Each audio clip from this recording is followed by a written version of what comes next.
Buenas noches, bienvenidos al banquillo, gracias por estar con nosotros y compartir hoy en un tema que lo enfocaremos con nuestras invitadas al tema de la seguridad con la tecnología que tanta discusión está generando en nuestro país por el tema de las elecciones, el traslado de información a través de los resultados electorales preliminares, pero más allá de eso, es la seguridad suya en diferentes aspectos y momentos de su vida, porque podemos hablar del tema financiero, donde ahora está la ciberseguridad, en su seguridad ciudadana como tal, con tantas plataformas que lo ubican en el sitio en que usted en algún momento desea compartir con una persona en particular, y muchos otros temas que incluso vulneran hasta los derechos individuales de los ciudadanos. Dina Mesa, ¿qué tal? Bienvenida, buenas noches. Gracias por acompañarnos, Dina. Gracias por darme la oportunidad de estar acá. Primera vez, fíjense, pero gracias. Y bueno, de hablar un tema tan importante y tan de actualidad, ¿verdad? Como es lo que es la ciberseguridad y todo lo que relaciona con las comunicaciones. Bueno, ¿y qué, Dina, tiene el elemento de ser también una destacada periodista en nuestro país y nos visita ciudadana argentina? Martina López, ¿qué tal? Buenas noches. Un gusto, muchas gracias también por la invitación y un placer estar aquí no solo en Honduras, sino también en este tipo de encuentros, por supuesto. Bueno, y es un especialista en este mundo de la ciberseguridad que he encontrado en Honduras, porque vamos de adelantos a adelantos de capacidades que tiene cada una de las naciones, donde estos cambios que en un principio algunas sociedades los resistían, hoy ya son parte de nuestro diario vivir, y lo hablábamos antes de entrar al aire, que ahora nadie puede vivir, por lo menos si usted tiene alguna actividad que realizar sin una plataforma digital, sin un móvil, sin una conectividad que le permita agilizar trámites. Buenas noches nuevamente. Exactamente, y dentro del país encontramos un estado de transición en donde las corporaciones, las entidades nacionales, ya sea de cualquier índole, de pequeñas a más grandes, públicas o privadas, se están dando cuenta que la tecnología es algo 100% necesario, la digitalización que aceleró también la pandemia del COVID-19, en muchos casos obligando a organizaciones e instituciones a pasar a la virtualidad, y que ya la ciberseguridad no sea una cuestión optativa o de demasiado progreso. El poder llegar a la seguridad más allá de una cuestión de seguir una suerte de reglas o tener simplemente una herramienta de seguridad y olvidarnos del hecho, sino que genuinamente nuestra vida está atravesada por la tecnología y la ciberseguridad hoy por hoy es 100% necesaria. ¿Haya avanzado más a nivel de país con lo que ha estado en el sector privado que en el público, desde luego, o ya estamos alcanzando niveles que nos puedan permitir a nosotros como país tener seguridad para el uso, entiéndase, de redes, de compartir una información, de trasladar datos, de mantenerlos en la nube sin que sean objeto de una eventual vulneración? Dentro de la región latinoamericana, y por supuesto que Honduras no es la excepción, uno de los elementos más conflictuantes a nivel organizacional es la cuestión del presupuesto. La cuestión presupuestaria en organizaciones privadas y también en organizaciones de cualquier tipo de calibre suele atravesar la cuestión de la ciberseguridad de manera muy fina. De hecho, nosotros desde ESET, en el Laboratorio de Investigación, año a año realizamos encuestas a organizaciones sobre cuestiones de estados de la ciberseguridad, y todavía más de la mitad de las organizaciones consideran que su presupuesto sigue siendo menor al que requieren para alcanzar el ideal de ciberseguridad que buscan. Por supuesto que en el caso de las compañías multinacionales, dueñas de, por ejemplo, redes sociales, dueñas en algunos casos de entidades bancarias o crediticias, la situación es totalmente distinta, pero como decíamos, ya hoy por hoy no se ve como un gasto la ciberseguridad, sino más que nada como una inversión, que es lo ideal en los tiempos que corren, por supuesto. A nivel de Latinoamérica, y si tienen el estudio particular para Centroamérica, ¿cómo está Honduras?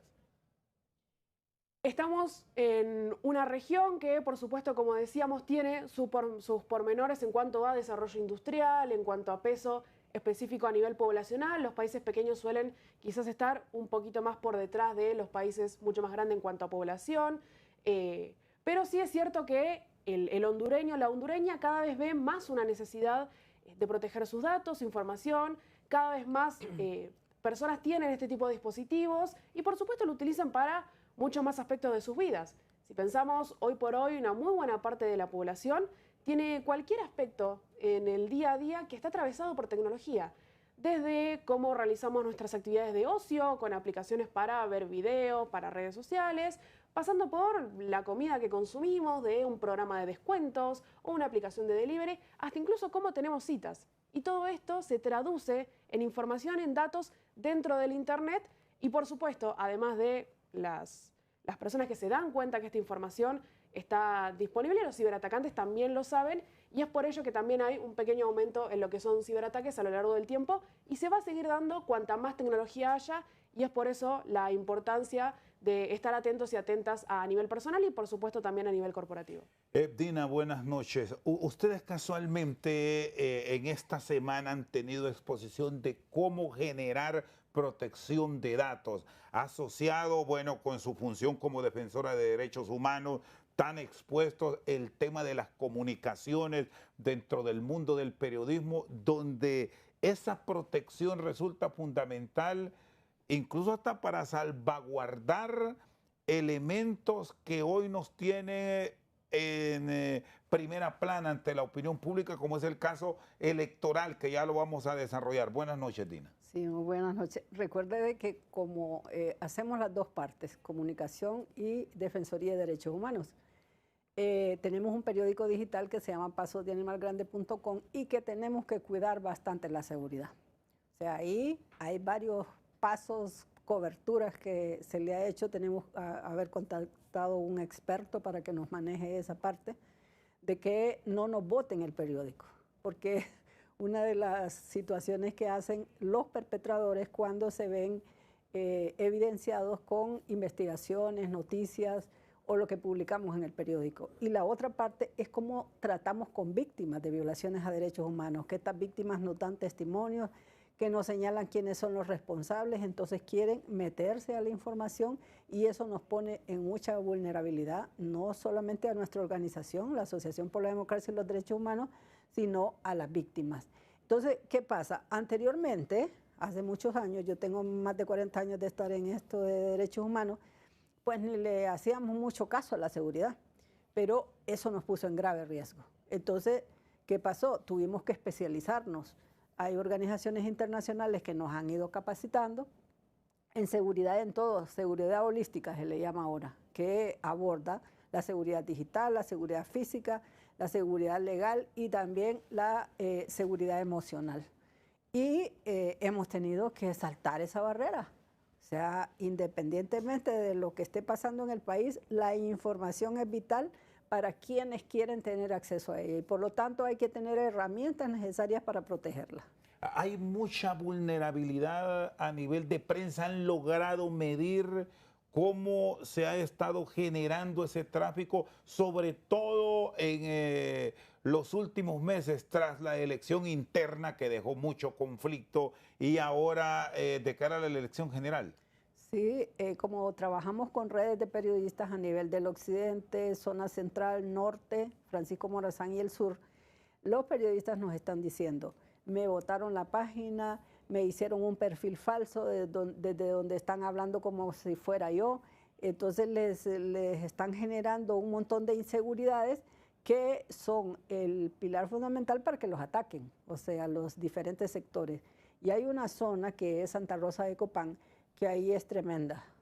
Se usa mucho la desinformación, los perfiles falsos, se les meten a las páginas, se les meten al Facebook y como son expertos los que hacen todo esto, hay que pedir apoyo. Organizaciones internacionales de libertad de prensa y libertad de expresión que nos están apoyando, entonces ellas nos están ayudando en cuanto a qué sucede en este tipo de ataques, porque lo que quieren es ver cuáles son los contactos, con quiénes están interactuando. Y por otro lado, cuando usted va a poner la denuncia a la DPI, por ejemplo, la DPI le dice que le tiene que dar la contraseña. Entonces esa contraseña es para meterse a toda su información, o sea, es una doble vía y un arma de doble filo. Solo un momento, Martín, ustedes como especialistas recomiendan ante una autoridad para ingresar a un perfil, hablando de redes sociales, que entregue la contraseña. Este tipo de acceso se suele reservar para cuestiones a nivel policial de alto grado, ya sea de personas desaparecidas, sea de crímenes que son considerados por los cuerpos policiales mucho más riesgosos que no sean resueltos antes que la vulneración quizás de una privacidad. Por supuesto que depende de muchísimos grados de con qué situaciones estemos tratando, para qué sea ese tipo de acceso, si es una cuestión de quizás parte de la fuerza que trate de ocultar ciertas acciones, pero va a depender muchísimo de la situación. Por supuesto, lo que digan los procesos legales, que también es muy importante como ciudadanos, como ciudadanas, también hacer parte de lo que es la seguridad en materia legislativa, legal y policial, y hacer cumplir los procedimientos correspondientes. Por supuesto. Es decir, solo cuando hay una excepción de la regla, podría ser el caso de dar a conocer ante una autoridad clave para ingreso a perfiles. Exactamente, y quizás lo más recomendable a nivel poblacional sea constatar que efectivamente esto es un requerimiento de las fuerzas policiales y no simplemente quizás una cuestión oculta o quizás un poco gris o quizás de poco entendimiento de que efectivamente esto es una cuestión de necesidad y que no simplemente es un requerimiento que o no se comprendió o que quedó quizás en un entredicho. Es importante asegurarse, constatar que se trata de un proceso policial, de por qué efectivamente se está realizando y por supuesto seguir las instrucciones para poder resolver las cuestiones normativas lo más rápido posible. ¿Ustedes cómo han llevado estos casos, Dina? Cuando no tiene institucionalidad un país, es delicado. O sea, pone en riesgo más bien a la persona y a nosotros que defendemos derechos humanos. ¿Por qué? Porque en el lado de que nosotros queremos averiguar quién ataca a un periodista o a una persona defensora de derechos humanos, entonces la policía dice que no tiene las herramientas. Pero cuando ellos quieren meterse a los perfiles, quieren tener toda la información, que le dé la contraseña, que le pueda tener acceso al teléfono. Y entonces lo que se hace es traer la información. Y está sucediendo en el Congreso Nacional, no sé si usted se entera, de acuerdo a lo que me han dicho, cuando usted pasaba por la seguridad, le tomaban todos sus datos, tanto en Casa Presidencial como en el Congreso Nacional. O sea, pasaba con su teléfono y le capturaban todos sus datos para verle la información. ¿Es posible eso? ¿Estamos ya en el mundo con una tecnología a ese nivel, Martina, de que nos pueden tomar la información total de un servidor personal, sea un celular, una tableta, una computadora? ¿Estamos llegando ya a esos niveles? De manera remota es bastante complejo. Para que eso sea posible tiene que haber algún acceso previo, ya sea la instalación de un código malicioso, sea que se haya entregado algún tipo de credencial de manera engañada y que tengan esas capacidades, por supuesto, de exfiltración de la información. En Latinoamérica, lo que conocemos como infostealers o amenazas que buscan información pasando desapercibido por parte de la víctima son bastante comunes en cuanto a lo que son los entornos de amenazas. De hecho, las entidades corporativas es una cuestión que sufren sobre todo en ataques un poco más complejos, y hay un factor no menor a la hora de determinar de dónde vino esta amenaza o este ciberataque, cómo se puede ¿Cómo detecto rastrear? que hay un ciberataque, que quiero vulnerar la red social de Dina Mesa, que quiero tener toda la información del celular personal mío? ¿Cómo me entero? ¿Qué debo tener pendiente si estoy frente al teléfono o frente a la computadora y que debo tenerlo como registro de emergencia? Usualmente se notan comportamientos extraños, ingresos a cuentas a los cuales no accedimos. Incluso hay algunas aplicaciones de redes sociales que ofrecen la posibilidad de ver en qué dispositivos se está utilizando la sesión, el envío o recepción de mensajes que en ningún momento realizamos, que se haya leído mensajes que no hicimos, aplicaciones instaladas que no reconocemos, cualquier tipo de accionar o movimiento, o incluso ya quizás no tanto en celulares, pero sí en dispositivos como equipos fijos o portátiles, que anden más lentamente, que la batería se agote mucho más rápido, que esté sucediendo algo detrás de lo que podemos llegar a ver que indique algún comportamiento extraño, y ante la duda lo mejor es activar mecanismos de emergencia, ya sea desinstalando aplicaciones, instalar herramientas de seguridad e incluso contactándose con entidades bancarias o financieras si fueron afectados estos datos. Y el tema ya lo vamos a abordar porque ha sido muy común, Dina, lo de la estafa a través de mensajería falsa, que le ha dejado sin dinero a muchos depositantes o ahorrantes del sistema. Me llama la atención de lo que plantea Martina frente a lo que hay que estar atento para evitar un ciberataque o robo de información. Todo el mundo anda, Dina, ahora información, incluso hasta confidencial, muy privada en su móvil. Sí. ¿Cómo detectaron ustedes lo de Copán?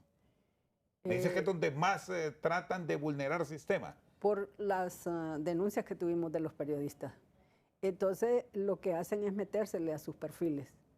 ¿Y cómo detectar eso, verdad? ¿Cómo es que este periodista vio algo extraño en su perfil? Entonces, de esa forma, pero también no solo eso, sino que como desde nuestras cuentas, o sea, aquí se nos está diciendo que en este gobierno se está utilizando software de vigilancia, de espionaje en cuanto a las comunicaciones. Y ya se han comprado estos software. Está el Pegasus, está uno que se compró al Reino Unido cuando estaba Juan Orlando y las elecciones 2017, por ejemplo. Y en este gobierno se está utilizando mucho lo que son la vigilancia en las comunicaciones.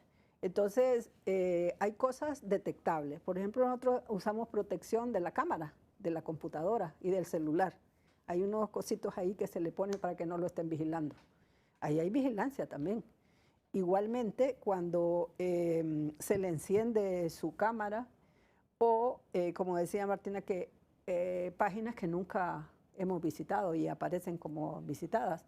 U otra es cómo le detectan su ubicación a través del IP, de lo que está, ¿cómo se llama? Del internet que está utilizando. Entonces ahí le pueden detectar dónde está ubicado.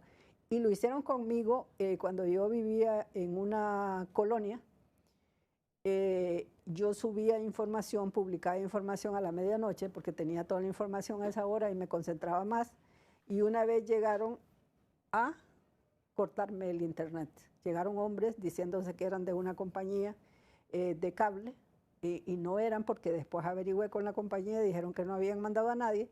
Entonces llegaron a cortar y yo me quedé sin publicar en ese momento. Tuve que cambiar de casa para poder tener las protecciones necesarias. Y si utilizo una herramienta que Martina nos puede explicar, el VPN, que es cómo protegerse de dónde está usted interactuando en su sesión, por ejemplo. Puede actuar de otros países, incluso con esta herramienta.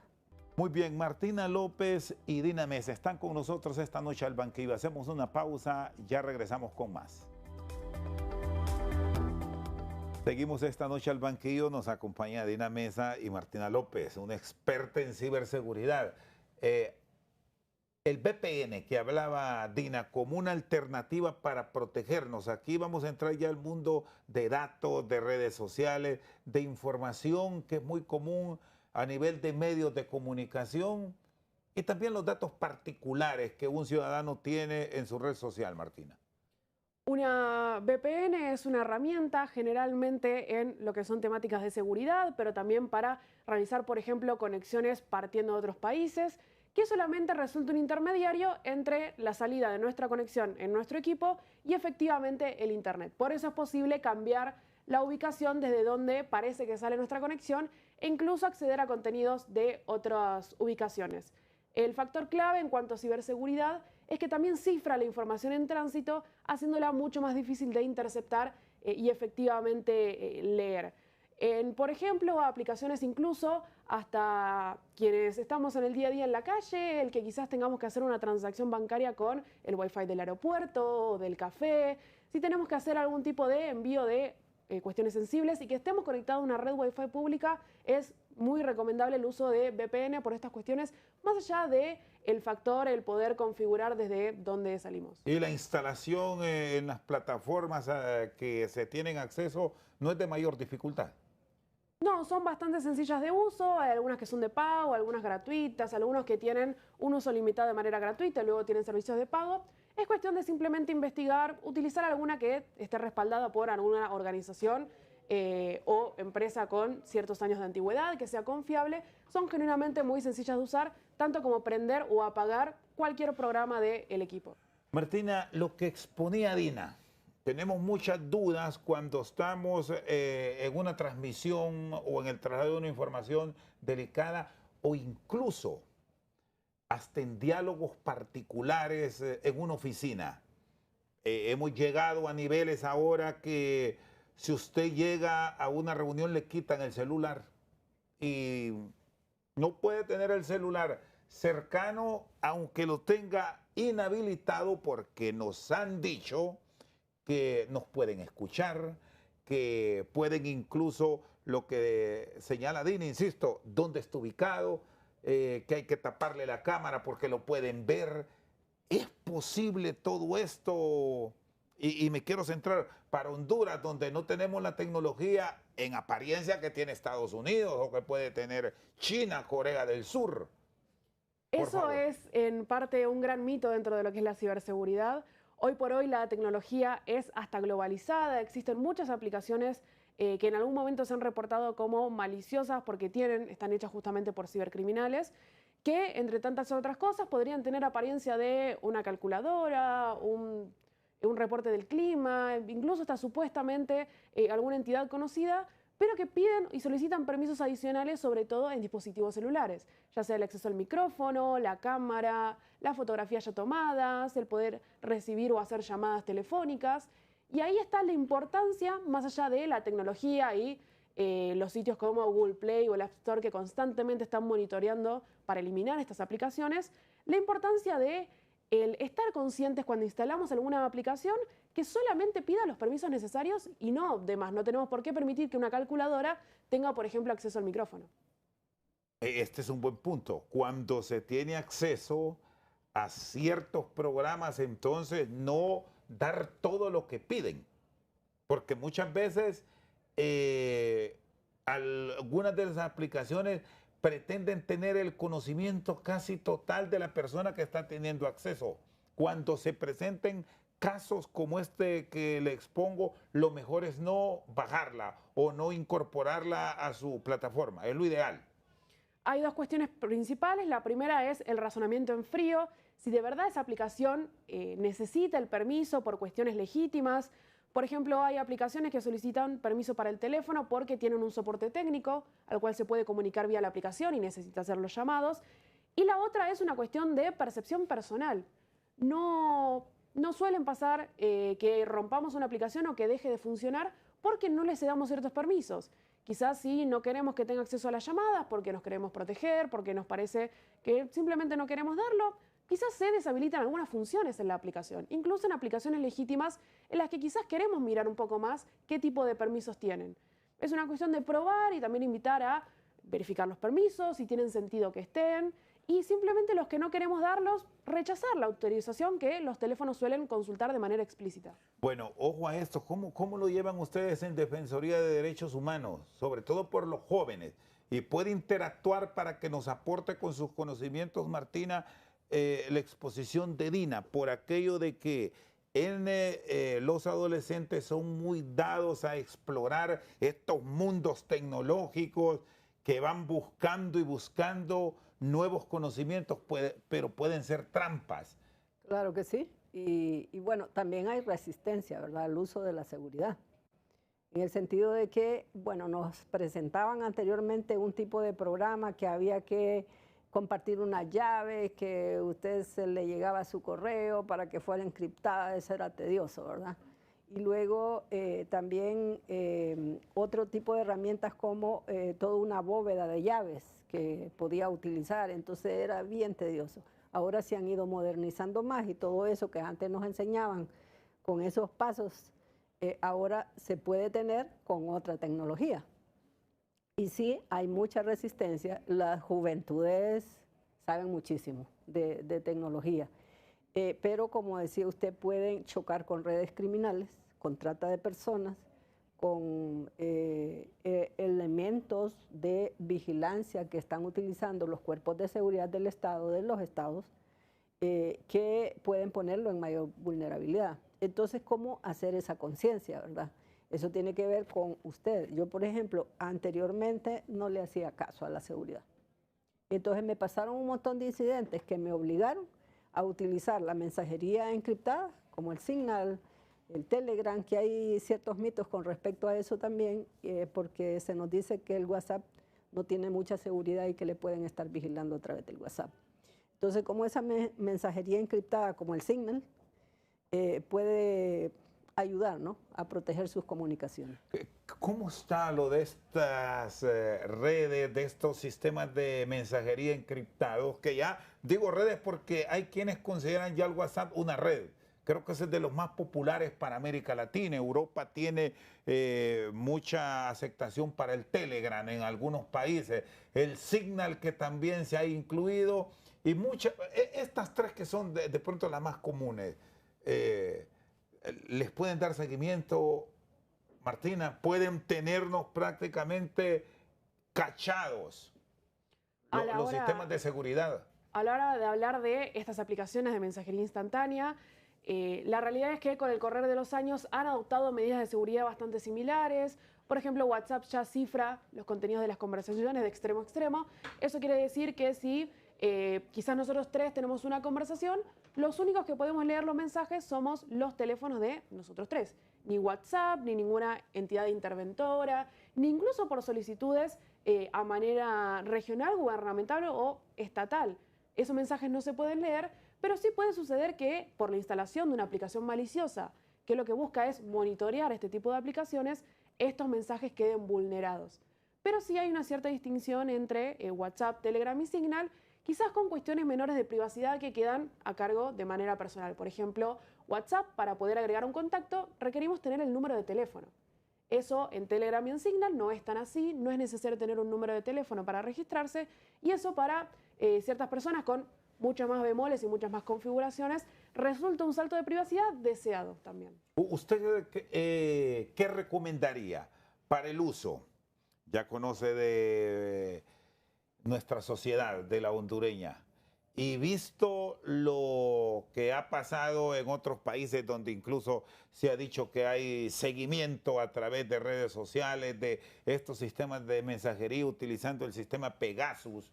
Incluso yo recuerdo, Dina, que se hizo una denuncia por parte de un medio de comunicación en El Salvador, que señalaba a la administración Bukele que les seguía y que prácticamente les tenía toda la información que ellos iban a despachar prácticamente intervenida.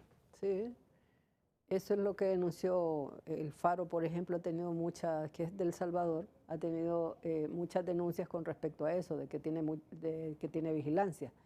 Y luego hay otros medios en México, también se denunció, y han presentado videos de cómo ha sido paso a paso la intervención que han hecho a través de todas las comunicaciones de ellos. Entonces, en el tiempo anterior, recuerdo que se utilizaba mucho lo que es este software que se compró al Reino Unido. Nosotros hicimos una solicitud de información y que nos dijeron desde el Estado que era una cuestión de, ¿cómo se llama?, de seguridad nacional y que no nos podían dar información. Entonces, ¿qué información pretendían tener ustedes? Lo que queríamos saber es que si en efecto Honduras había comprado un software de vigilancia.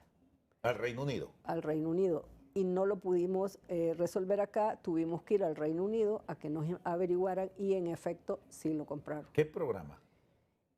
No decían el nombre, pero sí a través de una nota nos dijeron que sí, gente del Estado del Reino Unido, del gobierno, dijo que sí, que el gobierno había comprado ¿cómo se llama?, un software. ¿Y qué seguimiento dan con ese software?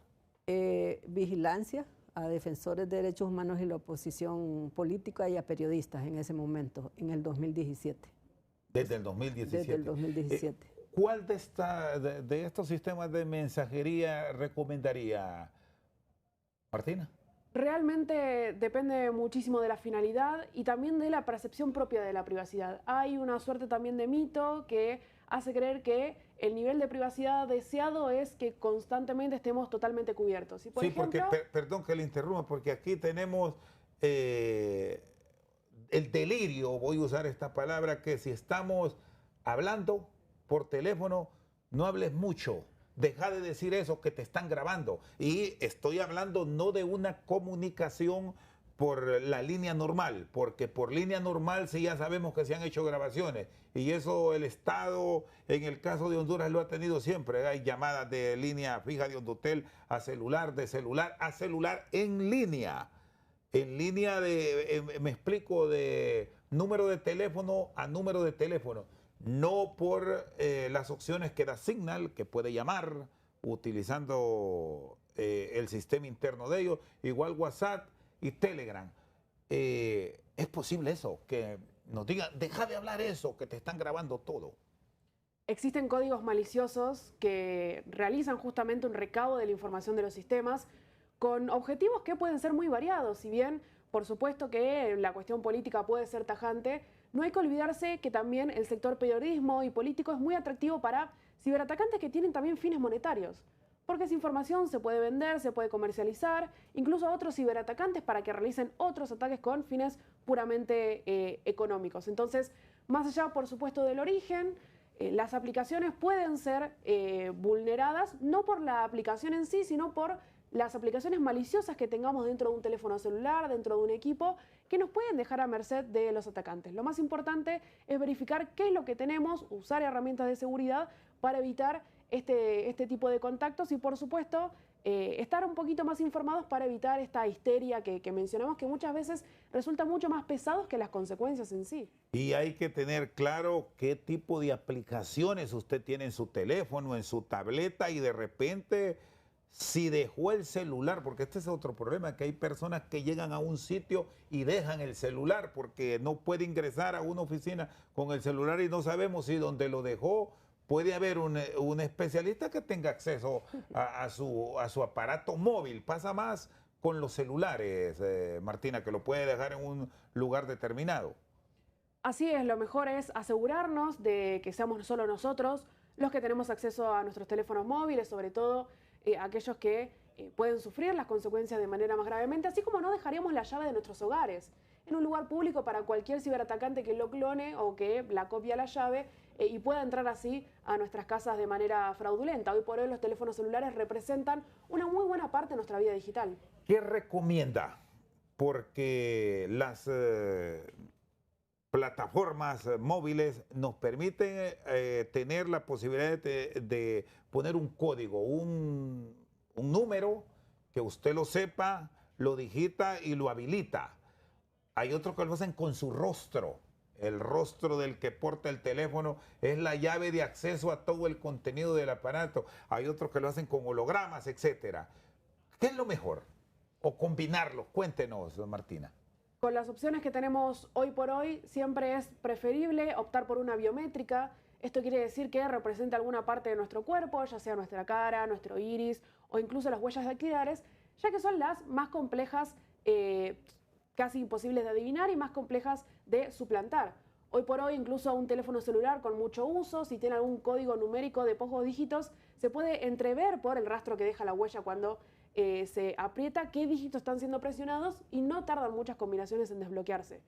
En cambio, el duplicar una cara, duplicar una huella digital, que sabemos que es única por cada persona, es mucho más complejo de emular, como podría ser quizás un código, y además le quita al usuario la posibilidad de configurar un código demasiado sencillo. Un 1, 2, 3, 4, la fecha de nacimiento, el año concurrente y demás, que lamentablemente sigue siendo una problemática. Bueno, y aquí le voy a agregar y no sé si les va a causar hasta sorpresa o risa a alguien. Como vivimos en histeria, yo he escuchado a algunas personas que ahora aquí en Honduras tienen hasta temor de su rostro, Martina, porque con una fotografía tuya lo pueden desbloquear, es posible eso. Las tecnologías, por suerte, avanzaron bastante en materia de reconocimiento facial, incluso algunas utilizando inteligencia artificial. Y hoy por hoy, dentro de los algoritmos, hay implementados formas de saber si el rostro tiene vida, por decirlo de una manera más cruda. que realmente sea la persona que está tratando de desbloquear y no una fotografía. Movimientos humanos muy pequeños, el parpadeo, el quizás estar un poquito desalineado con respecto al rostro en sí, que permiten evitar estos casos. Perfecto. Bueno, el rostro ya sabemos, aunque algunos pueden decir, ¿para qué voy a poner mi rostro ahí? Es lo ideal, nos dicen esto los expertos. Pausa y ya regresamos. Seguimos esta noche al banquillo. Ahora vamos con nuestras invitadas de hoy. Martina López, una experta en temas de tecnología, ciudadana argentina, y Dina Mesa, periodista, defensora de derechos humanos y con experiencias de ataques dentro del mundo de la cibernética que han expuesto a hondureños. Decía algo Dina Martín, el tema de la conectividad por un Wi-Fi, un sistema inalámbrico particular, o el servicio que ya un ciudadano paga a través del móvil. ¿Cuál es más seguro? ¿Despachar algo por una conectividad de una red o quedarnos con nuestros propios datos?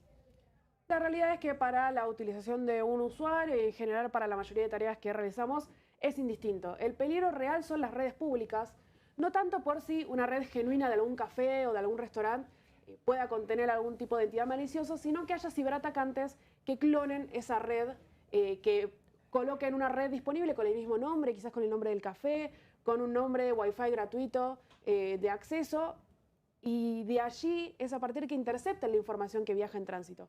Ese es el peligro real. Luego, en cuanto a las redes móviles y las redes Wi-Fi personales, las privadas, las que tenemos en nuestras casas, la realidad es que las diferencias son muy pocas y no representan realmente una cuestión movilizante en temas de ciberseguridad. Es decir, una red social entonces del Estado para un particular, y si es una persona de interés no es recomendable conectar, ahí sí. Lo mejor es, si requerimos utilizar alguna red Wi-Fi pública por una cuestión de necesidad, utilizar soluciones de protección, como es el caso de una red VPN, que protege la información en tránsito e independientemente de quién controle esa red Wi-Fi, si es de verdad el restaurante o el café, o si es un ciberatacante que no pueda interceptar las comunicaciones en tránsito. Los QR se han convertido como una opción para mucha información en este mundo de la tecnología. ¿Qué tan seguros son? Porque aquí de todo anda el atacante, el malvado, queriendo ingresar a una actividad particular de Martina. Háblenos de los QRs. Los códigos QR son formas simples de colocar el acceso a un sitio de internet. Y es a partir de allí en que los atacantes pueden colocar un código QR en un lugar público, cerca incluso de algún tipo de comercio donde se tengan que hacer pagos por QR y redirigir a sitios maliciosos. El peligro está en que cuando uno escanea un QR, rara vez se coloca a verificar que la URL o el sitio al cual está ingresando realmente sea el que el QR dice. Y así es como pueden, de manera muy fácil y engañando a las personas, que una muy buena parte de los ciberatacantes hoy por hoy se nutren de la manipulación psicológica, el hacernos caer efectivamente a nosotros como personas, de no verificar efectivamente a dónde es que estamos ingresando. Bueno, aquí, Dina, estamos claros como comunicadora que información que no hemos solicitado y se nos llega con ella al teléfono, no la aceptemos. Ya para entrar en este sistema de estafas que se han estado dando, haciéndose pasar como que están vendiendo dólares a menor precio, ingresan a esa plataforma que les envían y le roban toda la información. O le toman la información de su teléfono y hacen ver que Dina está conversando con Martina y no es usted. Y de hecho me ha ocurrido como defensora.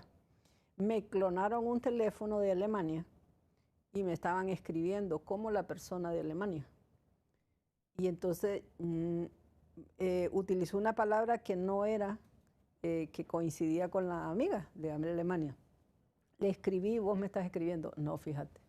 Entonces clonaron el número para poder. Y no era información como la que normalmente sí se ha utilizado aquí en Honduras, que es para estafa, era otro tipo de conversación. Es que las personas defensoras de derechos humanos tenemos muchas vulnerabilidades, porque como están tratando de verificar qué es lo que estamos haciendo, entonces para eso nos vigilan, ¿verdad? Con quiénes interactuamos, quiénes son las redes que tenemos a nivel internacional, cuáles son las víctimas que estamos apoyando y si esas víctimas tienen una conexión con agentes del Estado que les han hecho daño.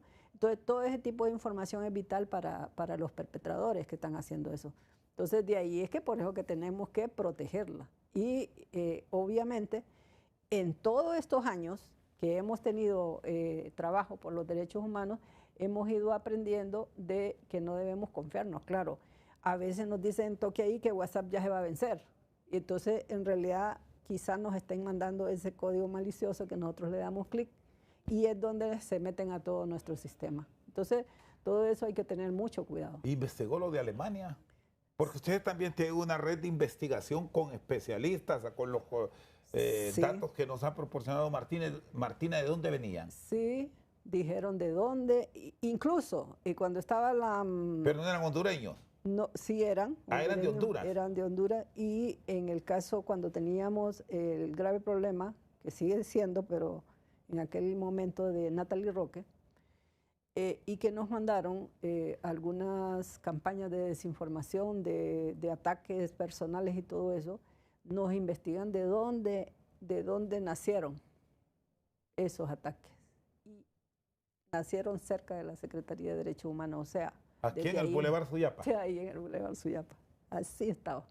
Entonces, ¿cómo podemos también nosotros investigar cómo nos están vigilando también, ¿verdad? Entonces, para ello, apoyos internacionales muchos, hay organizaciones especializadas en eso que nos están apoyando. Y ahora que estamos en este mundo de la inteligencia artificial, ¿cómo se están protegiendo? Porque usted es una persona pública y pueden tomar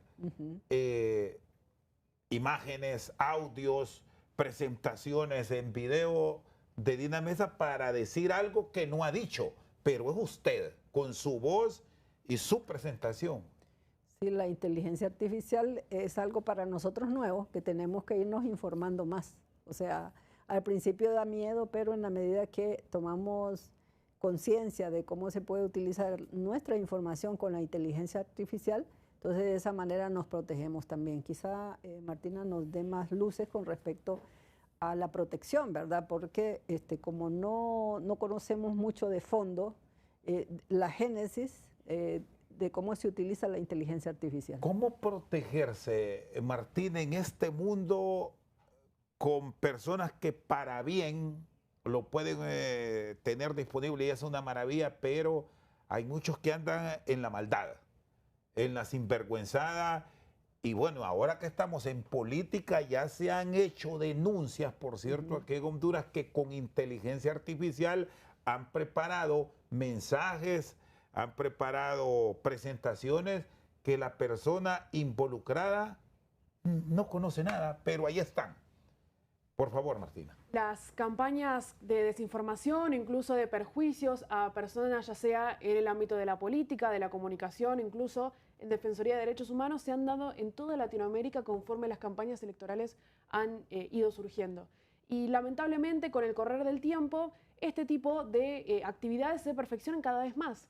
Luego, el consejo de quizás verificar si se trata efectivamente de una imagen falsa o no, queda un poco atrás. Las personas, con el correr del tiempo, no vamos a poder distinguir si se trata de una verdad o quizás una cuestión falsificada.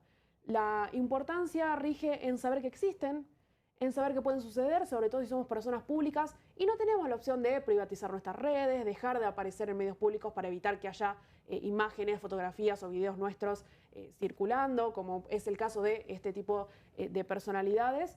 Y a la población receptora de este tipo de imágenes o videos, verificar realmente antes de creer, antes de compartir de manera rápida velocidad o estar desperdigando una información que podría llegar a ser falsa y con intenciones maliciosas. Sí, porque aquí entramos a un escenario extremadamente delicado. De hecho, lo hemos venido experimentando con fake news, muy común en Argentina, muy común en Honduras, pero al final no genera el impacto que sí se presenta cuando vemos el rostro de Dina o vemos el rostro de Martina que está firmando algo y es Martina y Dina, pero en realidad nunca lo dijeron. Se genera el componente para un insulto, para denigrar a una persona y muchos lo terminan creyendo. Ahora, hay códigos que el mismo servidor obliga a quien lo usa a tipificar que, si vamos a una pantalla, que es inteligencia artificial, pero no lo están respetando. Muchas veces queda a cargo de las mismas aplicaciones, si decidir colocar o no. En algunas aplicaciones se hacen unas marcas de agua en los videos, pero si uno paga puede removerlas. Se están dando en distintos países alrededor del mundo buscar una legislación que obligue, que fuerce a que estas aplicaciones, que tienen distintos orígenes, ya esta cuestión ya es más globalizada, a que tengan que dejar sí o sí las marcas de agua para evitar este tipo de problemáticas y que los videos y que las fotografías aparezca en un rincón, efectivamente, que fue hecho con inteligencia artificial. Porque otra también de las problemáticas muy grandes que tenemos con las noticias falsificadas es que por más que sean desmentidas, la acción ya sucedió y quizás ya quedó en el inconsciente colectivo. Quizás estas personas todavía lo tienen en sus cabezas, quizás pasan el tiempo y se olvidan de la desmentida. Entonces, el objetivo es obligar a estas aplicaciones que generan este tipo de contenido, que puede ser usado para el bien o para el mal, a que dejen efectivamente esa marca de agua y que se vea que se trata de inteligencia artificial. Muy bien, Martina López y Dina Mesa con nosotros al banquillo. Pausa, ya regresamos.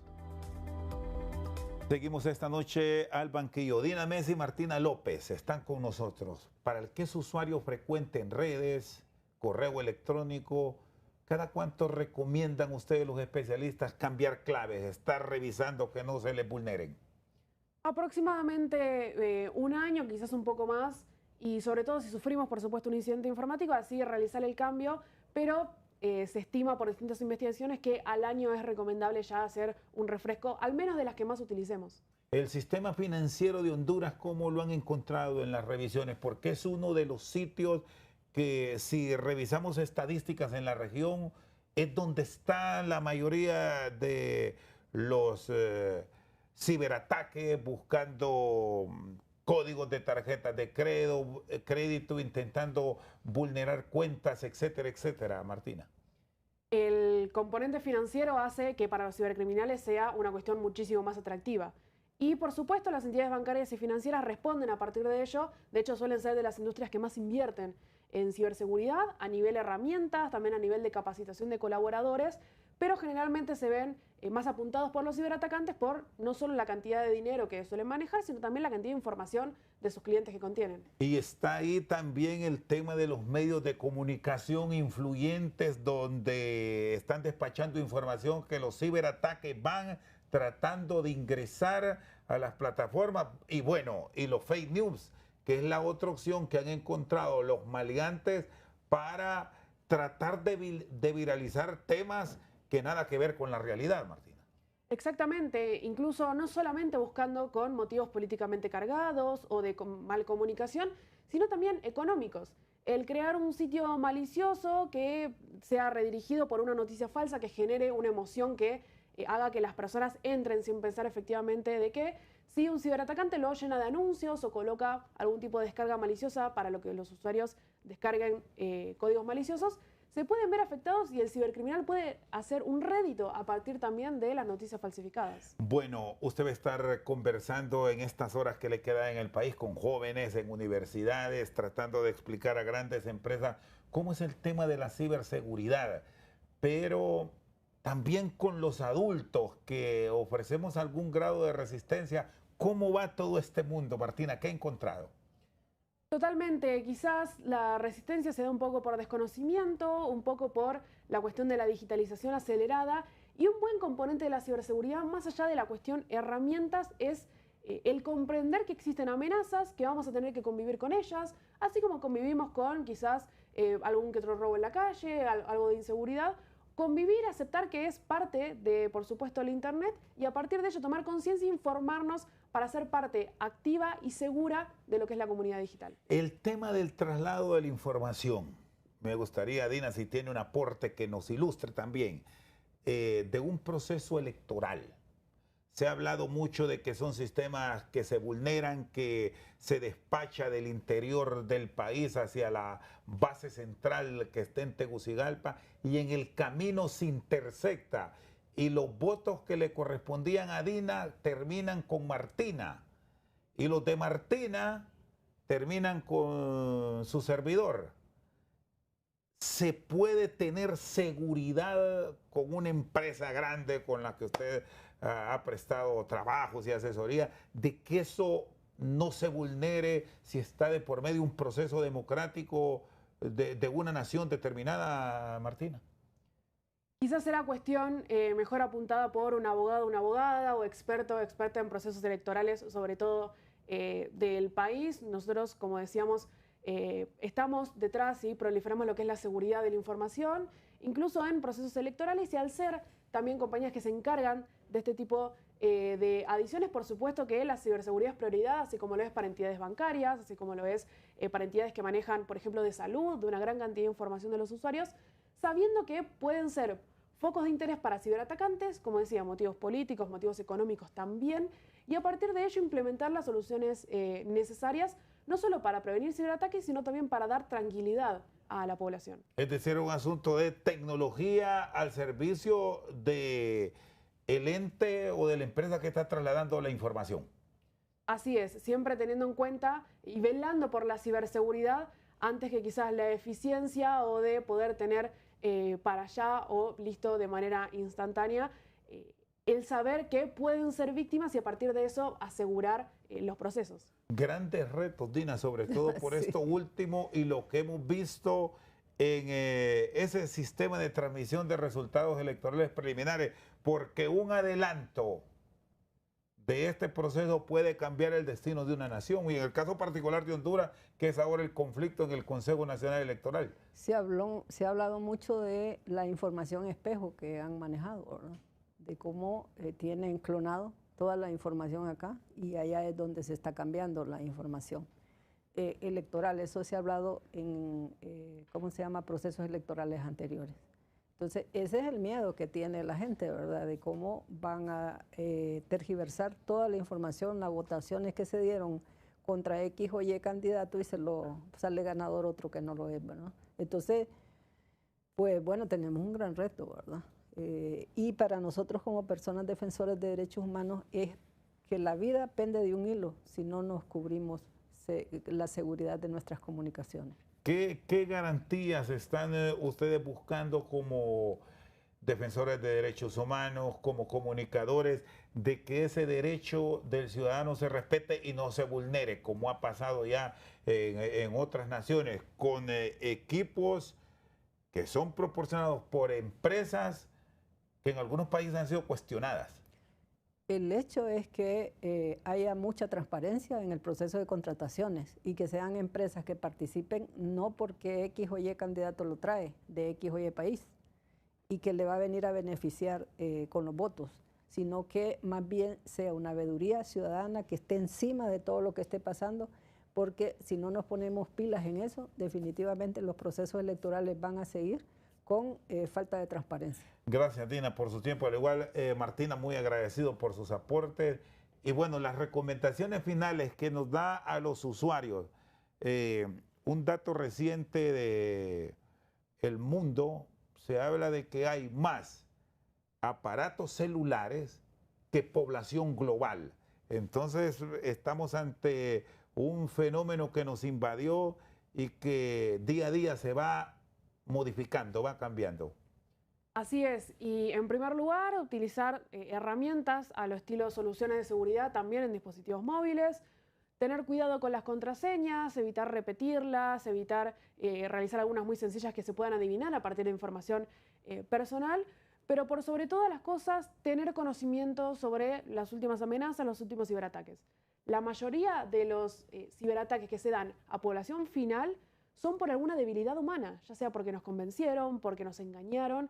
Lo más importante, más allá de las herramientas también, es tener conciencia, pensar en frío. Son instituciones cibercriminales con mucho caudal de dinero y mucho interés en atacar, con lo cual es estar conscientes y movilizarnos a partir de ello. Muchas gracias, Martina López y Dina Mesa con nosotros esta noche al banquillo. Por su sintonía, muchas gracias.